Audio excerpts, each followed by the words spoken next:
அட கடவுளே! நம்ம பொண்ணு இந்த கிராமத்துக்குள்ள இருக்கிறத தான் சொன்னா. ஆனா எங்க தேடியும் கிடைக்கல. போக போக காடா தான் போகுதே தவிர கிராமத்த பார்க்க முடியலையே! என்ன பண்றது? இன்னும் கொஞ்ச தூரம் போலாமா? இல்ல வேணாம். இன்னைக்கு இங்கேயே இருந்துட்டு காலையில போவோம். இதுக்கு மேல நகர்றதுக்கும் பயமா இருக்கு. இந்த மரத்தடியிலே ஓய்வு எடுத்துட்டு போவோம். என்னது இது? நெறைய மிருக சவுண்டெல்லாம் கேக்குது. கடவுளே! இன்னைக்கு எதுவும் ஆயிரக்கூடாது. என் பொண்ண பார்க்கணும்னு ஆசையோட வந்தேன் நானு. அட! அது புலி சத்தமாச்சே! நம்ம அந்த புலி வரதுக்குள்ள இங்கிருந்து தப்பிச்சு ஓடிருவோம். இந்த கிராமத்துக்குள்ள புலி இருக்கா? ஐயையோ! நான் எப்படியாவது இங்கிருந்து தப்பிச்சே ஆகணுமே! ஐயையோ! அட கடவுளே! நான் மாட்டிக்கிட்டேனே! அங்க வந்த புலி அந்த அம்மாவை அடிச்சு சாப்பிட்டுச்சு. இப்படிப்பட்ட கிராமம் தான் அந்த கிராமம். இந்த கிராமத்துல புலி நடமாட்டம் அதிகமா இருக்கும். 5 மணிக்கு மேல அந்த கிராமத்துல யாரும் இருக்க மாட்டாங்க. அம்மா, எதுக்குமா வந்த? உன்னை இந்த நிலைமையிலயா பார்க்கணும்? அந்த புலி அநியாயமா என் அம்மாவை இப்படி அடிச்சு சாப்பிட்டுருச்சு. கடவுளே, என் அம்மாவை இப்படிதான் கடலை காட்டுவியா நீ? ஏமா, இந்த ஊருக்கு புதுசுனா பக்கத்துல இருக்கவங்கள்ட்ட கேட்டு தெரிஞ்சுக்க வேண்டியதானே. நம்ம கிராமத்துக்குள்ள 5 மணிக்கு மேல யாருமே வெளியே இருக்க மாட்டோமா. அப்படி புலி நடமாட்டம் அதிகமா இருக்கறனாலதான் இந்த கிராமத்துல யாருமே இங்கிட்டு வரதும் இல்ல போறதும் கிடையாது. நீ ஏமா எங்கள்கிட்ட கேட்கல? இப்படி அநியாயமா அந்த புலிக்கு உங்க அம்மா பலியாயிட்டாங்களே, பாவமா கிடக்குது. ஏமா ஒரு வார்த்தை எங்கள்கிட்ட கேட்டு இருந்திருக்கலாம்ல. அம்மா, இந்த ஊருக்கு நானும் என்னோட கணவரும் புதுசாதாம்மா குடி வந்திருக்கிறோம். எங்களுக்கு இதை பத்தி எந்த விஷயமும் தெரியாதும்மா. இப்படி நடக்கும்னு எனக்கு தெரியாது. அந்த புலி நடமாட்டெல்லாம் இருக்குன்னு கூட எனக்கு தெரியாது. இனி நான் எங்க அம்மாவை எப்ப பாப்பேன்? விடுமா, நடந்தது நடந்து போச்சு. இதுக்கு மேல ஒன்னும் பண்ண முடியாது. இனிமேலாச்சும் கொஞ்சம் கவனமா இரு. 5 மணிக்கு மேல தயவு செஞ்சு வீட்டை விட்டு வெளியே வராத. இது நம்ம கிராமத்தோட கட்டுப்பாடுமா. யாருமே 5 மணிக்கு மேல வெளியே வர மாட்டாங்க. இந்த மாதிரி புலிகள் நடமாட்டம் நிறைய இருக்குன்னு தான் எல்லாருமே உள்ள இருந்துக்கிறாங்க. தயவு செஞ்சு இதை மேல கட்டுப்பாட்டுக்குள்ள இருங்க. நம்ம கிராமத்துக்குள்ள இது அதிகமாயிட்டே தான் இருக்கு. இந்த புலியும் மனுஷங்களை அடிச்சு சாப்பிட்டுட்டே தான் இருக்குது. என்ன பண்ண முடியும் சொல்லுங்க? நம்ம தான் பத்திரமா இருந்தாகணும். தயவு செஞ்சு இந்த கிராம கட்டுப்பாடை யாரும் மீறாதீங்க. 5 மணிக்கு மேல வெளியே வராதீங்க. சாப்பாடு பொருளை வீட்டு முன்னாடி போடாதீங்க. தயவு செஞ்சு அசைவ பொருளை யூஸ் பண்றதே கிடையாது நம்ம கிராமத்துல அதிக பேரு. அதே மாதிரி நாங்க அதிகமா அசைவம் சமைக்க மாட்டோம். நீங்களும் அந்த மாதிரியே இருங்க. அசைவம் சமைச்சா அந்த வாடகைக்கு கிராமத்துக்குள்ள அது வந்துருது. என்ன பண்றது? அந்த கிராம மக்கள் எல்லாரும் புலி நடமாட்டம் இருக்கனால எல்லாருமே ரொம்ப கட்டுப்பாடா இருப்பாங்க.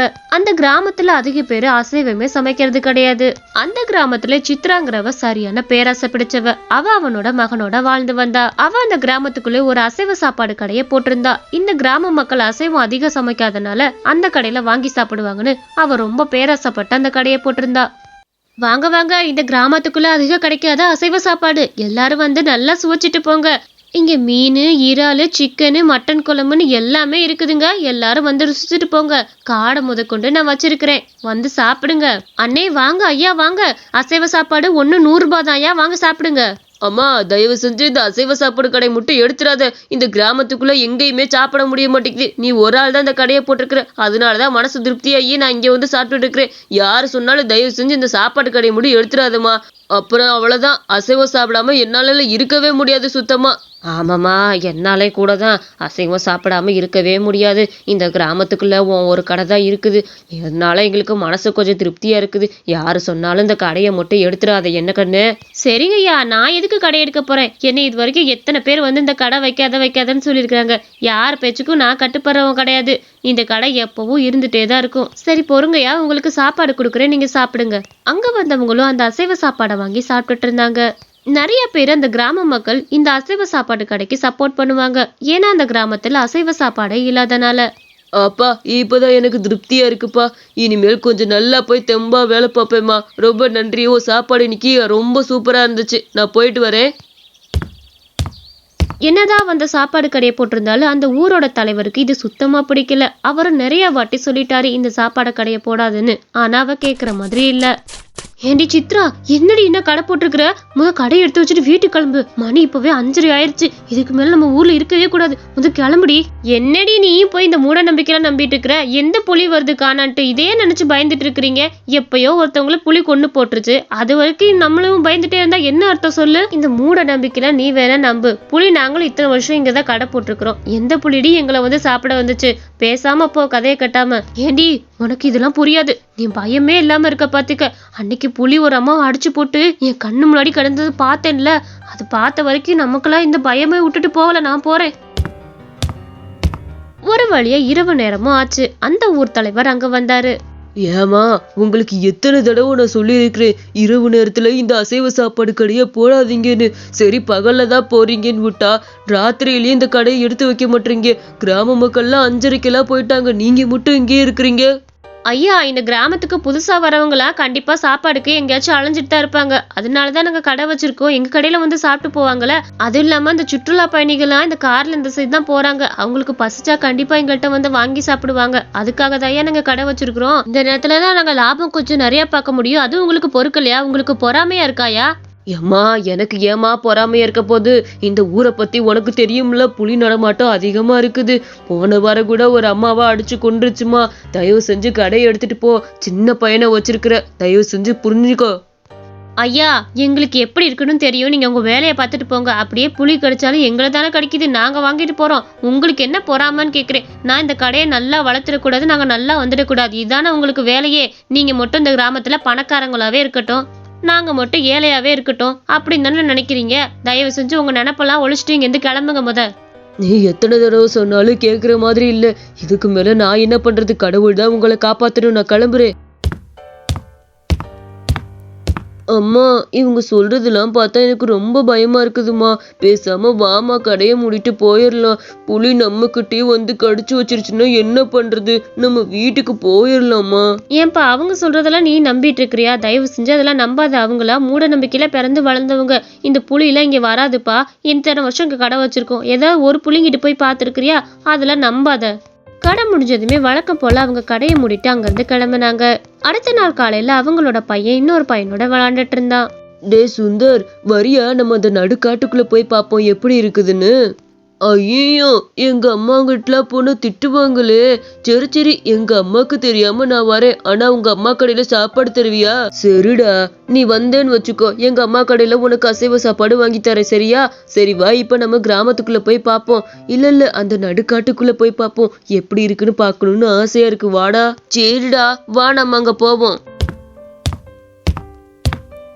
டே சுந்தரு, இந்த நடுக்காடு எப்படி இருக்கு பாத்தியா? பார்க்கவே பயங்கரமா இருக்குல்ல. ஆனா கொஞ்சம் இருட்டான மாதிரியே இருக்குது இல்லடா? சரி சரி, இதை பார்த்துட்டே இருக்கணும் போல இருக்கு. வீட்டுக்கு கிளம்பி போயிடலாமா? எனக்கு ஏதோ பயமா இருக்க மாதிரி இருக்கு. ஆமாண்டா, மணி 4 ஆயிருச்சு போல.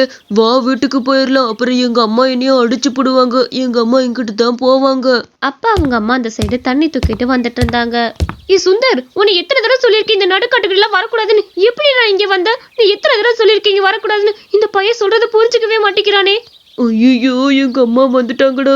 அம்மா, அது வந்துமா, அவங்க அம்மா கடையில அசைவ சாப்பாடு வாங்கி தரேன்னு சொன்னாம்மா.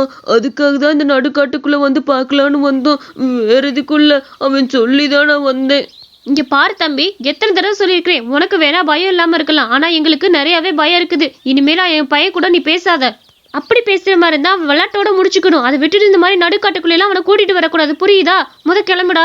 அந்த மாதிரி சொல்லிட்டு அவங்க அம்மா அவனை அங்க இருந்து கூட்டிட்டு போனாங்க. என்னப்பா, காலையில போயிட்டு இப்பதான் வர்ற? கடையை அம்மா ஒருத்தாளா பாத்துட்டு இருக்கேன்ல, அம்மா கஷ்டமா இருக்கும்ல, இப்பதான் வரியாக்கும். சரி சரி, இந்த கறி சாப்பாடே இன்னைக்கு சாப்பிட்டுக்கிறியா? அம்மா, எனக்கு கறி சாப்பாடு வேணாம்மா. எனக்கு வீட்டுல போய் தோசை சுட்டு கொடுங்க. எனக்கு இப்பவே பசிக்குது. கடையை மூடிட்டு வாங்க, 2 பேரும் வீட்டுல போய் தோசை சுட்டு சாப்பிட்டுட்டு படுத்து தூங்கலாம். நைட்டு ரொம்ப நேரம் இருக்க வேணாம், எல்லாரும் பயமுறுத்துறாங்கம்மா. வாங்க போயிருவோம். ஐயோ, இப்பவே கடையை மூடிட்டு போனா நம்மளால எந்த லாபமும் பார்க்க முடியாது. அம்மா போய் உனக்கு தோசை சுட்டு எடுத்துட்டு வரேன். அது வரைக்கும் கடையை பத்திரமா பாத்துக்க, சரியா? இங்கே இருப்பா. அவங்க அம்மா அந்த பையனை அங்க விட்டுட்டு அங்கிருந்து கிளம்புனாங்க. அந்த ஊர் தலைவர் வேக வேகமா ஓடி வந்தாரு. தம்பி, கொஞ்சம் சீக்கிரம் வா. எதுவும் நீ கேட்காத, தயவு செஞ்சு இங்க கிளம்பு முத வா. ஐயோ, என்னாச்சுன்னு சொல்லுங்க, எனக்கு பயமா இருக்குது, ஏதாச்சும் சொல்லுங்க. அந்த ஊர் தலைவர் அந்த பையனை எதுவுமே பேச விடாம அங்க இருந்து வேகமா கூட்டிட்டு போனாரு. அவர் கூட்டிட்டு போன கொஞ்ச நேரத்திலே அந்த இடத்துக்கு புலி வந்து அந்த கடையவே நாசம் பண்ணிருச்சு. அந்த கடையில இருக்க நிறைய சாப்பாடை சாப்பிட்டுட்டு அங்க இருந்து கிளம்பிருச்சு. அப்ப அவங்க அம்மா அந்த இடத்துக்கு வந்தாங்க. தன்னோட பையனை காணன்ற சோகத்துல அவங்க ரொம்ப மனசு ஒடிஞ்சு போயிட்டாங்க. ஐயோ, என் பையன் இந்த கடையெல்லாம் இப்படி கிடக்குது. ஐயோ, கால் தடம் புலி வந்திருக்குது போல இருக்கே. ஐயோ, என் பையனை அடிச்சு தூக்கிட்டு போயிருச்சா? ஐயோ கடவுளே, என் பையன் போயிட்டானே, நான் என்ன பண்ணுவேன்? ஐயோ, எனக்கு இருந்த தோணா அவன் மட்டும்தான். அவனை என்னை விட்டுட்டு போயிட்டானே, நான் என்ன பண்ணுவேன்? தேவையில்லாம என் பேரா சொன்னாலும் இப்ப என் பையனை இழந்து நிக்கிறேன். பேசாம அந்த ஊர் தலைவர் சொன்ன மாதிரி இந்த கடையை போடாம இருந்திருக்கலாம். இப்படி காலையில வரைக்கும் அவங்க அழுத மேனியாவே அந்த இடத்துல தான் இருந்தாங்க. ஊர் தலைவர் காலையில அவங்கள பார்க்கலான்ட்டு வந்தாரு. ஏமா பையனை எங்கம்மா விட்டுட்டு போன? ஏமா இப்படி பண்ணிக்கிட்டு இருக்க? என்னதான் உனக்கு சொல்றது? ஐயா வேணாங்க ஐயா, உங்க வாயால அதை சொல்லாதீங்க. எனக்கு நீங்க என்ன சொல்ல போறீங்க எனக்கு நல்லாவே தெரியும். என் பையனை இழந்தது என்னோட தப்பு தான். நீங்க சொன்ன மாதிரி இந்த கடையை நான் வச்சிருந்திருக்க கூடாது. என் பேராசனால என் கடையை வச்சு என் பையனை இழந்ததுதான் மிச்சம். வேணாங்க ஐயா, அதை என் காதால கேட்கல, நான் விரும்பல. தயவு செஞ்சு விட்டுருக்க. அம்மா நீ நினைக்கிற மாதிரி ஒண்ணு கிடையாது. உன் பையனை நான் காப்பாத்திட்டேன். நீ பயப்பட வேண்டிய அவசியமே கிடையாது. நீ போனதுக்கு அப்புறம் கொஞ்ச நேரத்திலேயே அந்த சைடு புலி போறத நான் பார்த்தேன். எனக்கு நல்லாவே புரிஞ்சு போச்சு. அந்த புலி உங்க கடையை தாண்டி தான் போகுது. உன் பையனை வேற நீ எங்க தனியா விட்டுருந்த அந்த நேரம் பார்த்து. நல்ல வேளை நான் மட்டும் அந்த பையனை வந்து கூப்பிட்டுட்டு போலனா அந்த புலி உன் பையனை இன்னைக்கு சாப்பிட்டு இருந்திருக்கும். உன் பையனுக்கு ஒன்னும் ஆகல. உன் பையன் உயிரோட தான் இருக்கான். தம்பி வாப்பா. அம்மா நான் வந்துட்டேங்கம்மா. கண்ணா என் செல்லமே, அம்மா உன்னை விட்டுட்டு இனிமேல் எங்கேயும் போக மாட்டேப்பா. என்னோட பேரசனால உன்னைய பழி கொடுக்க பார்த்தேனே, இவர் மட்டும் இல்லைன்னா நீ இன்னைக்கு என்ன ஆயிருந்திருப்ப? அம்மா சரியான நேரத்துல இந்த தாத்தா தான் வந்து என்னை காப்பாத்தினாரு. இந்த தாத்தா என்னை கூட்டிட்டு போன 2 நிமிஷத்துல அந்த இடத்துக்கு புலி வந்துருச்சுமா. நல்ல வேளை அந்த தாத்தா இல்லைன்னா இன்னைக்கு நான் உன் கூட இருந்திருக்கவே மாட்டேன். அந்த தாத்தா சொன்ன மாதிரி செய்யுமா. இந்த அசைவ கடைலாம் வேணாம்மா. ஐயா என்னை மன்னிச்சிருக்கு. இனிமேல் இந்த அசைவ கடையை நான் போட மாட்டேன். இந்த கிராமத்துக்குள்ள நான் சைவ கடை மட்டும் தான் போடுவேன். அதுவும் 5 மணிக்குள்ளேயே நான் கடையை எடுத்து வச்சுறேன். இனிமேல் எல்லாத்துக்கும் நான் கட்டுப்படுவேன் ஐயா. ரொம்ப சந்தோஷம்மா. நம்ம வாழ்க்கை ஒரு நேரம் போல ஒரு நேரம் இருக்காது. எல்லா நேரத்திலயும் கவனமாவும் சுதாரிப்பாவும் இருக்கணும். அதுல இருந்து அவளும் அந்த கிராமத்துல இருக்க கட்டுப்பாடை மீறாம இருந்தா. இந்த கதை உங்களுக்கு பிடிச்சிருந்துச்சுன்னா மறக்காம நம்ம அனிமேஷன் ஸ்டோரிஸ் சேனலுக்கு சப்ஸ்கிரைப் பண்ணிக்கோங்க.